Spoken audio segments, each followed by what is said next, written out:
Dahil dati naman kayong senador at nagsilbi na kayo bilang senador at matagal-tagal din kayo doon nagtrabaho sa Pasay, ano, doon sa building na 'yon.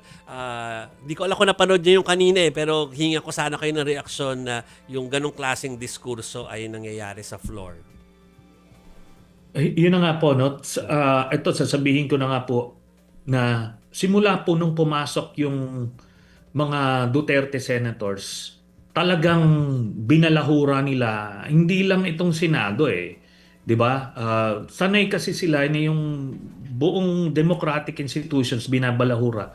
Nung pumasok sila diyan simula nung 2019, ganun na.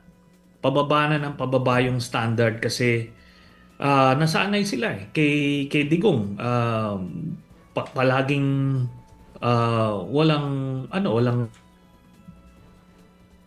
Hoy, nag-freeze. Sayang. Kapit. Nag-freeze ng tuluyan. anything Ayan, goes. ayan. Kaya ganyan na po ang narating natin. Yes.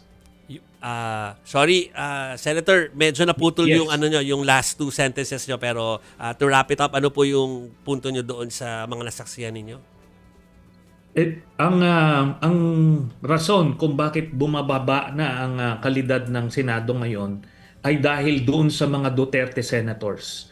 Alam nyo, binaba nila ng binaba yung standard. Kita nyo, sa kampanya pa lang, sinimulan ni Duterte na yung 3 to 6 months, tatanggalin niya yung crime, corruption, illegal drugs.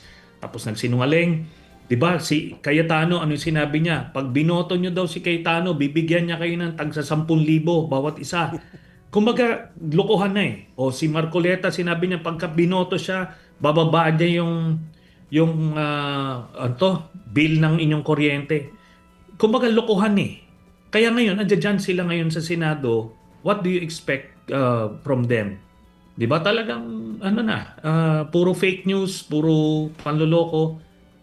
Kaya sana darating yung panahon na mapalitan at mawala na yung mga ganyang klase mga senador. Okay, sayang. May isa pa sana akong tanong. Pwede ba? Isa na lang. Parang pwede Senator pa, oh. Trillanes. 49 pa lang. Opo. Yung bagong composition ng Blue Ribbon Committee, in-announce na kanina eh. Alam natin nakahang yung investigasyon pagdating doon sa flood control. Yung composition na yon, yung reaction nyo lang po doon. Wala na po tayong magagawa kasi ang composition ng Senado is bali 19 yan eh. 19 members tapos 2 ex officio o 3 ex officio members. Parang isa lang ang senador na hindi member dyan technically.